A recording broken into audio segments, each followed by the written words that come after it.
Well, hey there. I heard you and 5 other people don't like background music in our episodes. Enjoy the show. They're coming to get you, Barbara.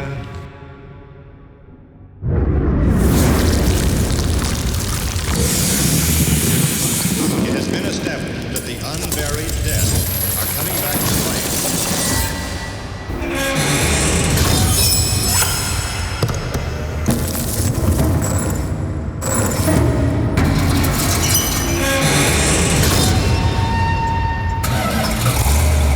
Because of the obvious threat, this station will remain on the air day and night. Greetings, everybody, from the graveyard. Mark Warman, along with his daughter, Alyssa Rose. Fruit of my loin. We're having a very focused week this week. Our goal is to get the drivetrain installed in our 1970 Dodge Coronet RT. It's a 426 Hemi 4-speed FT6 dark bronze. One of one. One of only one left in the world, one of 2 originally built. So Very cool car. Fitting a 426 Hemi into anything is a job. If you look back to when we did our 1969 Roadrunner, very, very difficult, very tight fit. We expect the same thing. So we're focused on one thing primarily this week, and that is to get that drivetrain completed and ready to go into that car and then actually install it. What do you think? I think we can do it. I know we can do it. Top Gun. So I'd be like Maverick, and you'd be Goose? like, yeah, you'd be Goose. No, you you're hit Goose. How am I Goose? When am I sitting behind taking orders from you? I'm in the front, think we should you're in try the it. back, you hit your ejection thing, and it doesn't open all the way up, and you bash your head, and then you hunch back down, and you float down. I die in And the then movie. I'm looking in the mirror, and I'm crying, wearing my tidy whities, right? And then Viper comes by and tells me that I got to find it again, I guess, my confidence. How about nobody's goose? Well, if anybody's Goose, you're Goose. Okay, I get to die. Cool. So, great balls of fire. Right now I'm underneath the 1970 Coronet RT convertible. Remember, this is a 426 Hemi, 4-speed, one of only 2 ever made, the only one left in the world like it. You guys have watched us for years put engines and transmissions in. For the most part, they go pretty smoothly. If you recall, a couple seasons ago, our 69 Hemi Roadrunner convertible wasn't as easy. That's because the 426 Hemi is a very large engine fitting in a very small engine compartment. So I wanted to take just a minute to show you when we plumb out underneath the hood, why we're plumbing things out before that engine goes in, or because they'd be impossible to do once the engine and transmission are in. Wouldn't be impossible, it would be difficult. The brake lines, these are our inline brake tubes. These are the new lines that we put on our cars, and this is the new proportioning valve designed for the disc brake setup. This car has disc brakes on it. But if that big Hemi is sitting right here, you notice how you can't see that part? Well, it's 10 times worse when the Hemi's in place. So that's why we put and pre-plumb all of this stuff out. The clutch rod, not so necessary because that comes in from the back side of the firewall, but it's still in place. This right here is a speedometer retainer. So this is a speedometer cable. This is the factory retainer that held it in place. So back here on the firewall, you see more plumbing. You see our inline brake tube. This is the one that goes from the proportioning valve over to the passenger's front brake. That's right there. Again, not impossible, but highly improbable that you would get that in without causing damage once that big 426 Hemi's in there. This is our wiring looms in place. Wiper motor. Again, wiper motor could be done later, but you would be stretched out over the engine. Why take the chance? Go ahead and install it now. This is our starter relay. Again, difficult once it's in place. Our heater box is installed. These are the nickel cadmium captive washer style nuts that hold it in place. You put it in now, you can actually get to that. You can get to your accelerator pedal bolts right here. Up here at the top, you barely see it, but this is the bottom of the voltage regulator, and this is the ballast resistor over here. Okay, so if we move around now to the other side, which this is the passenger side inner fender area, a lot of the things on here we could have done later, but why not go ahead and plumb it out now? One of the things that would be difficult to do later after the drivetrain's in would be our fuel lines. Again, these are our 3/8 main, 1/4 inch return line. These are the correct lines for 426 Hemi. This actually has the unique KV marking fuel inlet hose. Those markings are intentional. That's the exact same one they would have used back in 1970.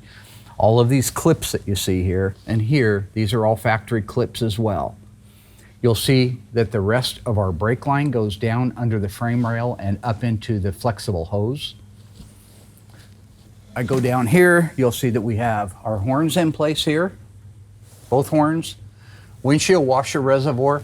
Look at how close that windshield washer reservoir is to that air box. Now this hood may need to be adjusted up just a hair because it's almost touching on it. There's our heater hose bracket that would hold our heater hoses once we have everything installed. So right now, 360 degrees, everything under the hood of this car is ready to accept the drivetrain. Just like on the front end, we have everything prepped out. We have our shocks in place right here. Fuel tank is in. Notice the line is another KV fuel line. See that fuel line going in there? That's the same as the front. That's the standard. That's what they use at the assembly line. If you look carefully, you'll see the matting between the tank and the actual body itself. Here's vapor return lines. You'll see the quick squeeze clamp styles. This is all OEM replica of the original. Another thing to notice is the gray primer.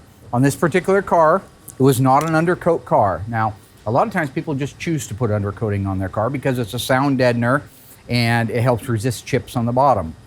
When you're dealing with a 7-figure car, a $1 million+ car, the only one left in the world like it, you want it to look exactly the way it did when it left the assembly line. So when it left the assembly line, the first thing it got dipped into a rust proofing. That rust proofing was this color. It came out of the rust proofing tank, went over to the paint shop, and that is why you see overspray on these frame rails. This is normal. This overspray right here is exactly the way it should be. They didn't intentionally paint the bottom of the car, they just left the dipping there. And this blow-by that you see, that duplicates the original factory look. Okay, so are you guys almost ready? Yes. Everything's close? Okay. Yep. All right, last thing to show real quick here. Pinion snubber reinforcement right here. This is part of being a Hemi car. All Hemi cars got this pinion reinforcement, not this plate. This plate came from the factory on all of them. But on a 426 Hemi, you got that pinion snubber plate. That's how you can tell because it's welded in all terribly like that. That's more verified proof that that's a real Hemi car. There's 2 other spots on it that make you know that this is a Hemi and or a convertible. One is these reinforcement plates right here that the studs go through. You notice that there's a reinforcement on there. That's very 426 Hemi, convertible, and 440 in 1970. Then you come around to this side, and this piece right here, this big opening piece, this is the extra torque box or subframe connector that makes it a 426 Hemi. Okay, and then this last subframe connector right here, this is convertible and Hemi only. This solid plate that you see all horridly welded here, that is proper for this particular car, being 1, it's a convertible, and 2, it's a Hemi. If it was a hard top and it wasn't a convertible, it would still get that plate to reinforce these subframes. It connects this frame rail to the leaf spring shackle mount. All right, with that, gentlemen, ladies and gentlemen, are you guys ready? All right, let's move that bad boy in.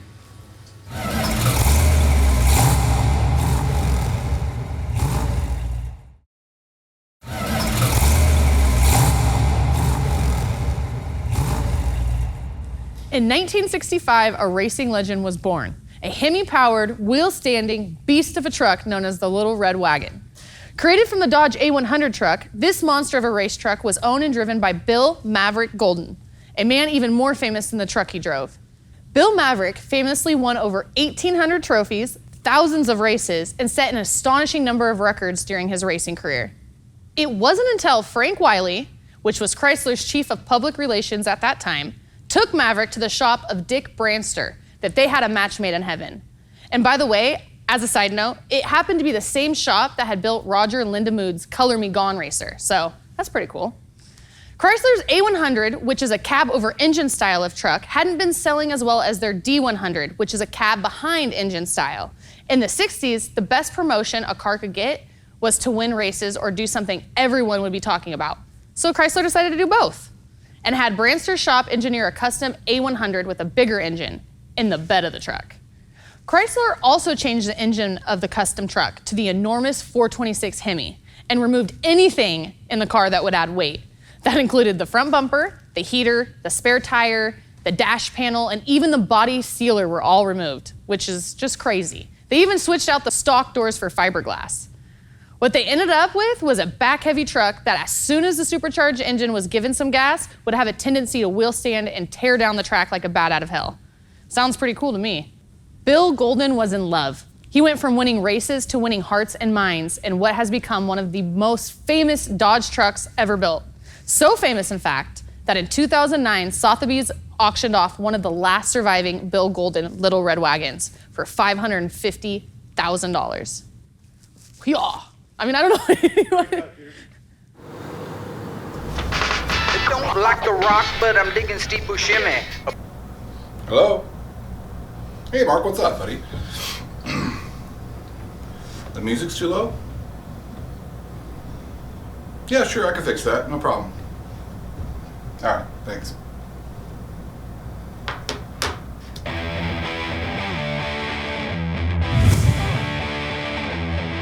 What we're going to talk about today is this unique 70 Dodge Coronet's air delivery system, or in this case, the Ramcharger. This is a really cool system. As you can kind of see, I'm kind of standing in where the air cleaner would be right here. So when this hood is shut down, it actually seals off the air cleaner, which we'll talk about in a minute.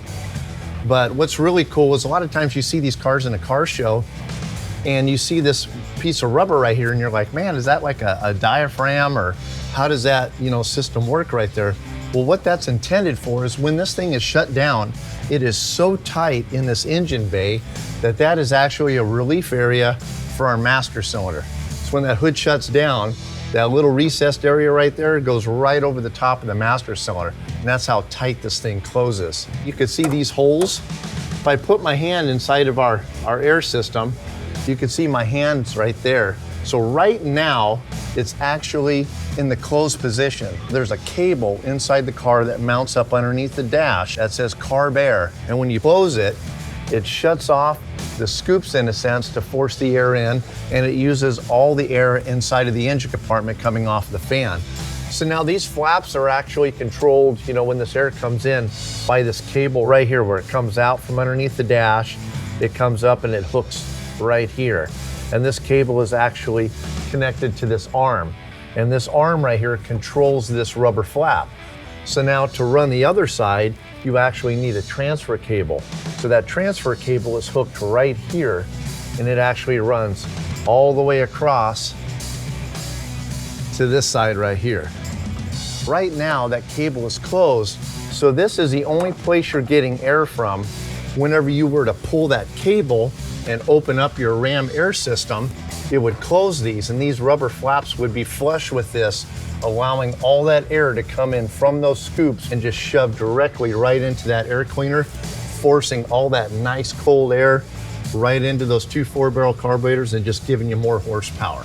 It's amazing how, the engineers figured out this air grabber system. It's super cool looking. Whenever you pop the hood and you see that Hemi orange painted Ramcharger air system in there, it just looks mean. But a lot of engineering went into this. What we're going to do now is I'm actually going to shut the hood and have you come inside here and see just how these engineers figured out how to make all this fit underneath of here with this unique Hemi engine. I'm going to shut this baby down like that. And then what we're going to do is I'm going to raise the car up. We'll check it out. All right, so here we are underneath of here. As you can see, what we'll start with is a master cylinder here. It's amazing how tight this is. Here's that little rubber diaphragm we were talking about, and you can see how it fits right over the top of that master cylinder, allowing that extra clearance needed for this air box. Look at the shape all around the brake booster here, how tight all that is underneath of there. Here's your arm for your flapper door in the closed position. So in a sense, when it's open, it's going to swing down this way. It's going to be about right here. So all this went into consideration. I mean, it's clearing your hood spring. You can kind of see underneath it here how tight that is. Everything is just manufactured to perfection to fit up underneath of this thing. Super, super close. If we flip on over to the other side, we can see right here how tight our washer fluid reservoir bottle is. I can't even get anything in there. I mean, that's like maybe 1/8 of an inch. It's sitting there right on the top of the cap. You can see our hood spring here, how tight this is. I can't even really get my finger in there until I get to like right here. Then it'll fit. Just super tight in there. Come around this way right here. You can see our cable. If I flip this up, how that runs up got you our transfer arms for our air box that opens up those flaps. Voltage regulator. You can see how tight that air cleaner is going to fit in there. We get over here, you can see how tight that windshield wiper motor is right up underneath of that air cleaner. So, and that, my friends, is why engineers work in the automotive industry, is for amazing products like this. All right, so now we're going to talk about our actual air cleaners. Now, both of these, I got two examples here. Both of these are B-body, Ram Air, or Ramcharger, or air grabber type of air system. This right here is actually off of an A12 Dodge Coronet Super B.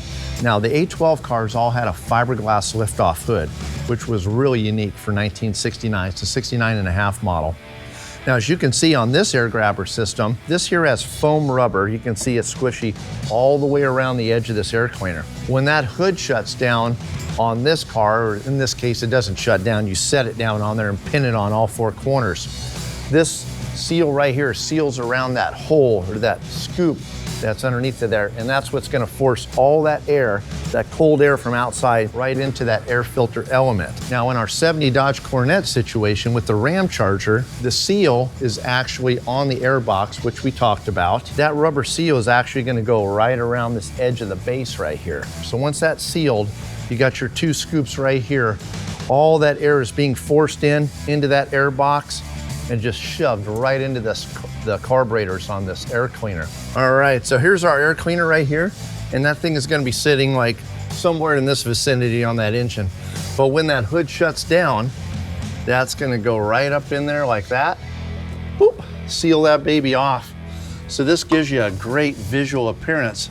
Imagine right here's our two carburetors, right? Right there. All that air being forced in there. This is sealed all the way around our air cleaner. All that air is just getting shoved right down into those carburetors. So really a unique system. And that right there, that says it all. Yes, this has a Hemi. That's cool.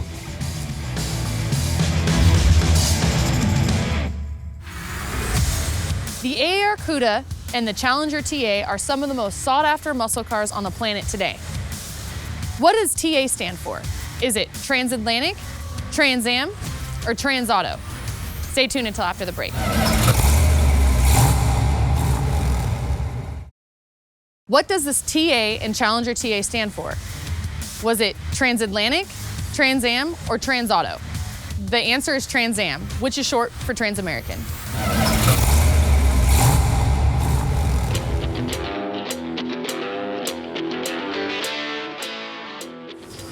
I'm gonna get that done here. Okay, very nice, okay. If you will go to the back, I think, like that, and then let's try to go forward. Go up a little bit, Doug, and hang on here. I'm gonna lower the car just a hair. Put your fingers, Alyssa. How'd you do What over the there? hell? I'm all lined up. You're all lined up. There's that.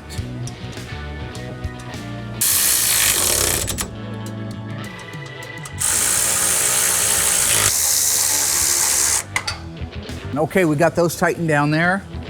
Let's raise it up. I'm gonna lower the car down. Looking good. Going smooth so far, almost out of the woods here. Okay, watch your head. Going up. Move the lock. Yep, game time. Oh gosh, this makes me nervous. Yeah. Good. Right there. Pretty darn close.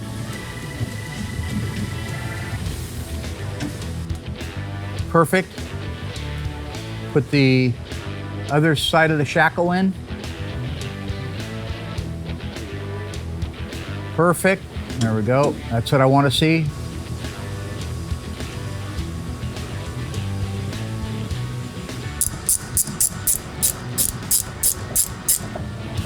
Seriously?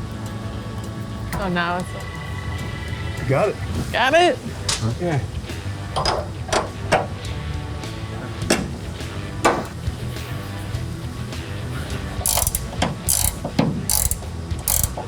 Okay, we're in. Let's raise it up. Doug, grab the pogo stick. I'll raise the car up so we can work on it and get the shocks on. After that, we can move to the front.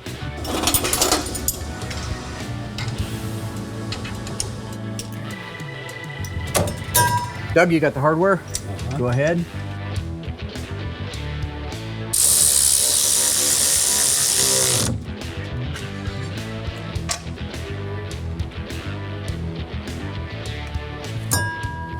Beautiful. Nice work, guys. Okay, our shocks are in place. Right now, we're gonna move to the front. We're gonna get the engine and the transmission loaded up in front of the car. Then we'll work together, we'll get it lowered down, get it into place. This is the part that's gonna really count because it's so tight getting that in there. You're gonna see exactly how tight it is to put a 426 Hemi in a V-body.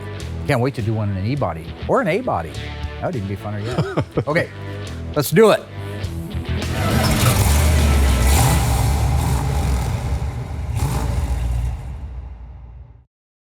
So we're doing great on our job, our tasks. Tell you who isn't doing so great is Mr. Will Scott. What was that commercial, Will? Serve no wine until it's time. We will paint no car before it's time. He's about to show you what happens when you jump the gun. I'm talking about a paint gun, so it's kind of like a play on words. Yeah, I saw that, yeah. Jump Well, he paint couldn't gun. actually jump over anything. Ah, it's a shame. Dissension. Sorry, Will. I would never say No. anything about the fact that you've added about 40 pounds to the stir work, brother. He said something about it when I added mine. I've so. lost 40 pounds. I think I know who found it. No?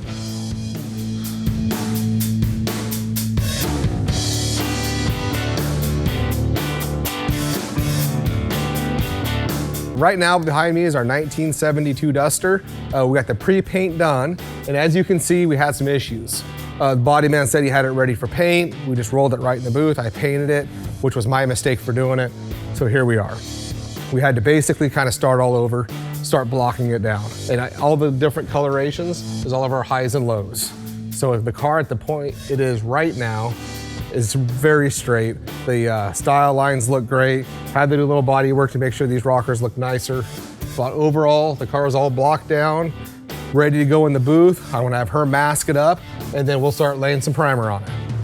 So right here, when we got it blocked out, you can see there was a low spot here. It was high here and high here, and how you can tell that is the fact that that's where the paint's gone and this paint stayed here. So as she blocked it down, doing the nice crosshatch, it kind of just reveals where the problems are. You know, this was a low spot, but she brought this 2 high spots down to where it just makes it nice and perfectly straight now. And that's kind of the same thing we got going on right through here.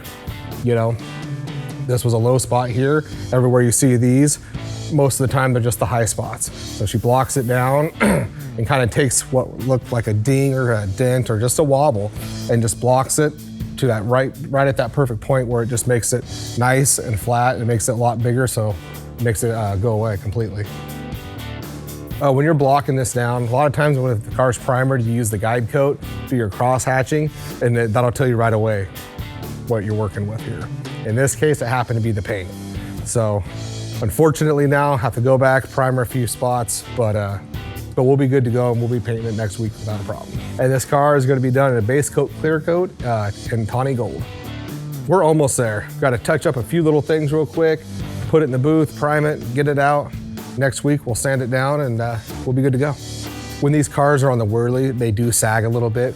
So you got to always make sure that before the car goes on, you've got your gaps dialed in. And you have to actually really trust what you're looking at. Because even with this, if you look right here, you'll see that the gap gets a little tight in certain areas, but you have to be confident that what you've looked at already. So I know that once I'm done painting this car and we get it to Dave and it goes on the bin pack, it doesn't sag anymore. And then everything will look great all the way around.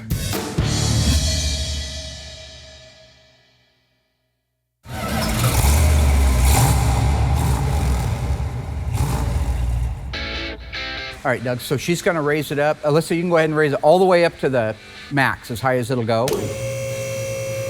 So we just finished installing the differential in the 70 Coronet, all right? Everything is bolted into place. We haven't hooked up all the cables and stuff just yet. That's not necessarily something we need to do this minute.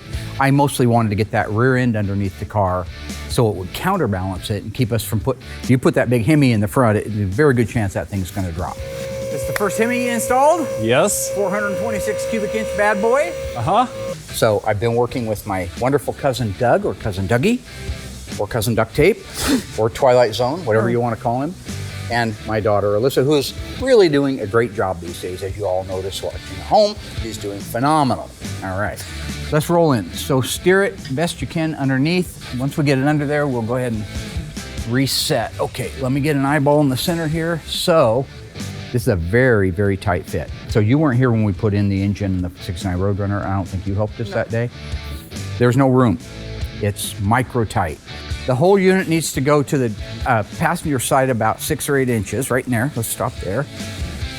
Okay, starting to look pretty good. Let me look at the back, move over to the side. I think the back needs to come a little bit to the driver's side. Yeah, a little bit that way. So Doug, you keep yours from moving, just pivot it. And Alyssa, pull over there, a little bit more, Alyssa. Okay, that's probably pretty close right there for a start. Makes me a little bit nervous to work on because it's one of 2. It's a very rare car. And the only one left on the planet. Yeah, so basically one of 1. I also helped Will do all of the prep work before the pre-paint on this car. So it's really exciting to actually go through the shop with it, but there's no room for error. I bet you didn't have a laser. I think we need to, yeah, we should get us a laser. Shoot through that hole. Why don't we have a That'd laser? be really nice. It's probably not terribly far, but probably 2 inches forward and 2 inches that way. So let's go forward just a little bit. Just kind of jerk it like that, okay? And then Doug's way. Okay. I think that's worth trying there. And that's worth trying there. Okay. You guys guide it, all right? And I'm going to run this because this is really crucial if you get within 1 millimeter and you do something crazy. Well, we're not ready for those yet, honey. Oh, when you, We got to get it really close and ready to line up okay. first. I'm too eager, I guess. Yeah, I don't know what we're yeah, waiting, yeah. what we're ready for just then. Watch everything. Usually you have to shift it to one side and then back over to the other to clear. Whatever way, Doug, you're the eyes man. Okay, let's check this out. Okay. Oh boy, yeah. Pretty close, huh? Yeah, pretty close. Shift it your way half. It's going to be a real problem when we hit that steering gear. That's usually the problem. That's when you have to go that way. Okay. So we come down another 6 inches, but we got to go this way first. Shift it over that way. So shift it that way just a little bit. Okay, so we got to come down and then move it over. You want to take these off now? We probably can do that. God, Dougie and his tape. I don't understand the tape thing. What is with you and the crazy Duct tape? That's where we get the name from. Everything he tapes is like it's going to go to the moon and back, and it has to survive going through that. What is it? What happens? What is that? The heat atmosphere? thing that kills everybody? You know? Ozone, right? No, the re-entry. Okay, I can't do it. Can we try going down a little more? Yeah. What's wrong over there? We're just getting the shock out of the way. Can you pull it towards you so it's out I of the haven't way? done this for 100 years, so it takes me a little longer sometimes. Sorry. You're doing fine, Alyssa. Appreciate your help, honey. Okay, this side's gonna clear. Okay, so I'm going to try lowering the car a little more. You clear over there, Alyssa? Yeah, it's tight. Hold on, Mark. Hold on. Look right. Nope, repension. In 1970, you could order almost any Mopar muscle car from the factory in FM3 pink. True or false? If you ordered a Dodge muscle car in FM3 pink, the color would be called Moulin Rouge. If you think you know the answer, stay tuned until after the break.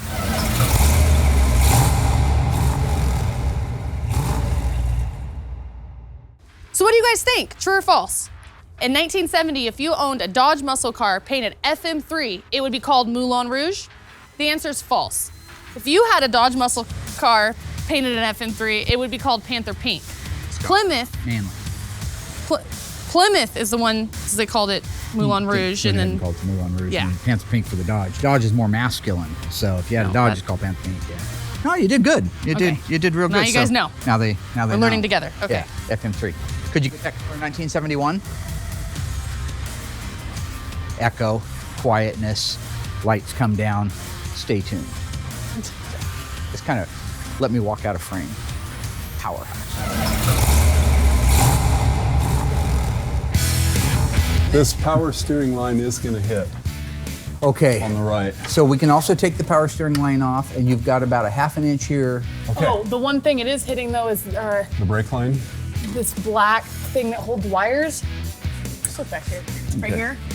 It's attached to the car. See how the engine's gonna grab that, tear it up? It will probably bend it out of the way, but I might be able to just bend it myself here. Yeah, that's a positive battery kill. Okay, it's out of the way.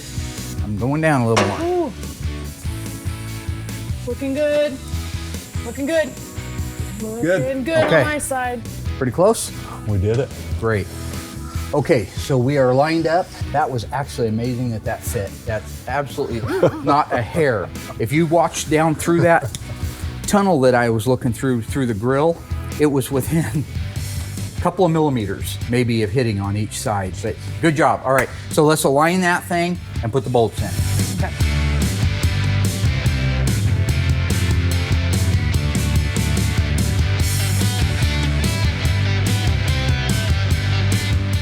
Okay, if we just pin a couple of bolts on the outer ones, just stick them in there to hang it in place, and we can raise it up and put everything together. So, looks like you need to go straight up. Yeah.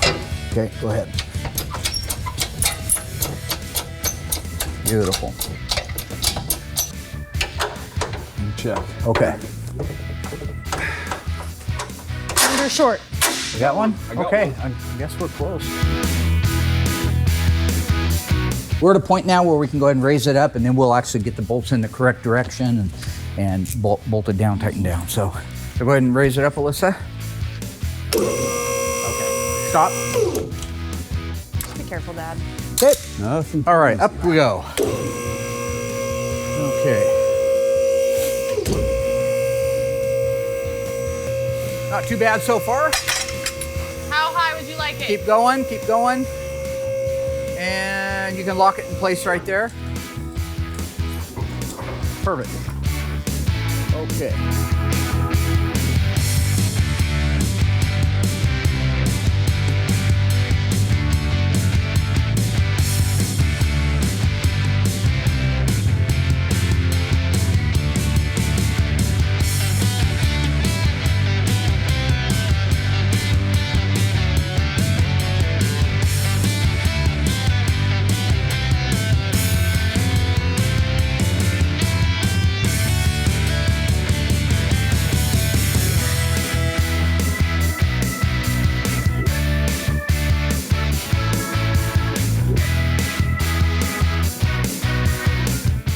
Doug, go ahead and drive in the driver's side torsion bar. And Alyssa, I want you to watch at the front that it's lined up with the hexagon. I guess that's what that is. Doug, go ahead and put that forward. Oh, yeah, there we go, just like that. Okay, move your hands out of the way so I can see some. Okay, Doug, I think that looks pretty lined up to me. So if you want to drive that in.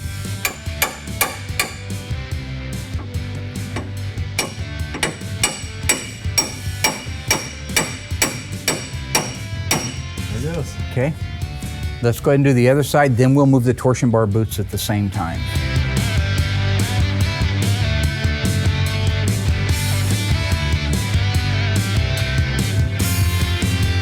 Beautiful, beautiful, beautiful.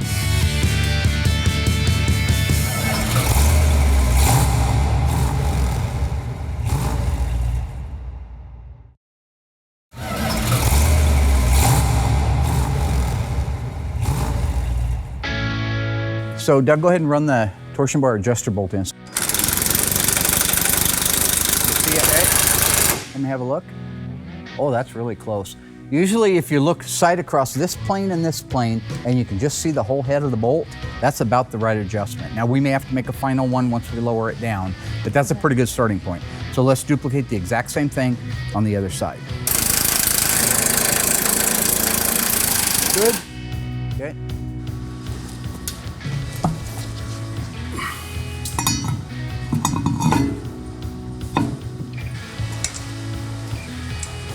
Remember when I broke Andy's wrist? Uh-huh. That's funny. So our buddy Andy Crandall. Hey, George, I see you at home there.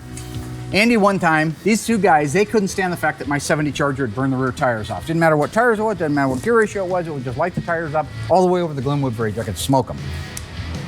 So they said, well, it's because your rear tires are bald. Okay, well, that's fine. Let's put some better tires on there. So we go over to Andy's house. He's got a 71 Charger, just got the car. It was a used car, had BF Goodrich TA radials on it. Nice, big, fat, juicy meats. So we put those on my Charger, and I went out, and I power braked them till they almost popped. So Andy was screaming, crying because I ruined a brand new tire, right? 2 brand new tires. So we come back. He's so mad. He wants those tires off of my car and back on his Charger. So he jacks the car up, his Charger, to put the wheels back on it. and he's jacking along. He gets it up where he wants. He puts his hand in there. He puts the wheel on it, and the jack slips and falls right down and crushed his hand between the actual wheel and the car itself. So I went around. I was starting to panic. I was thinking, oh God, I wasn't cool like I am now. Now I just be cool back then. I go around. I get the bumper jack. He's screaming like a little girl.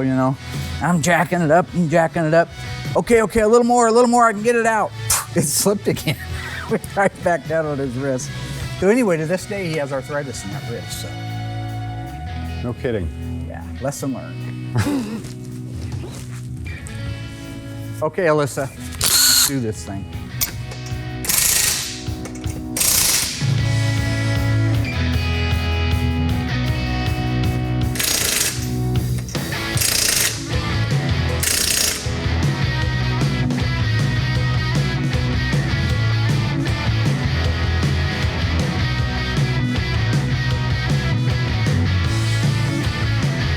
Okay, did you do this before on one of the cars? No. I don't think I had you do this. Okay. Yeah.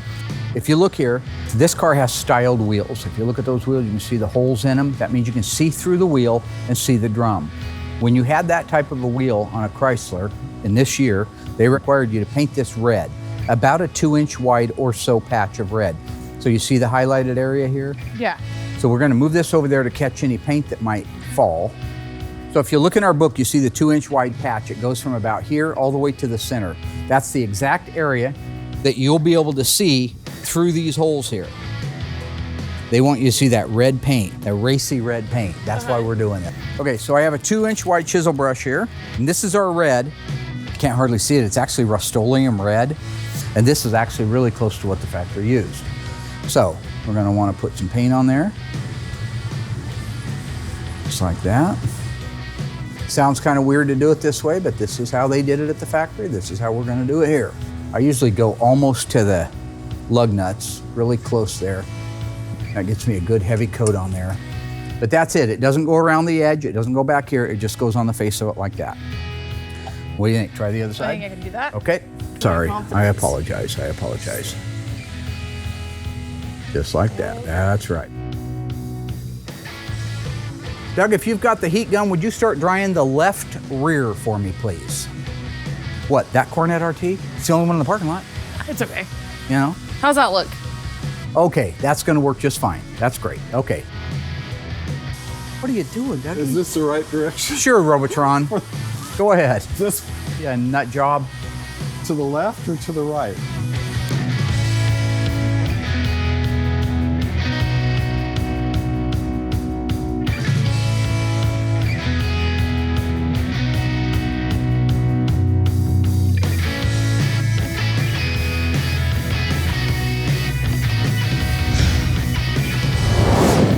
Looks good, all right. Okay. Let it down. I'll pull the legs out on the other side. Drivetrain installed, 1970. What kind of car is it? Cornet, What model? 1970. No, that's the year. Yeah. Here, this will help. Here, listen. RT. It's a RT. Okay, anyways. 1970 Dodge Cornet RT, Beautiful. 426 Hemi 4-speed, 354 Dana I'll do track what you pack. said you were gonna do. Oh, okay, yeah. You just talk to the camera. Woo! Look at that bad boy in there. Good job, Dougie, installing the drivetrain with us. Thank you. Did Frankenstein get hold of you about your bangs? He would like to have those back. Alyssa, your hair looks great. Thanks. Good job helping out. Good job, guys. Anyway, we've got the drivetrain in it, so now we can move on to start assembling the car. This car is going to be done in no time at all. It's a beautiful car. Only got Remember, it's a 7-figure car. They built 2 of them in the entire world, and it's the only one left on the planet. So if somebody can top that, if you can come up with one of none, But, doesn't make any sense. no, right? it doesn't. Okay, so we're done. Rare car. Good job. All right. Thanks, guys. Let's start rocking.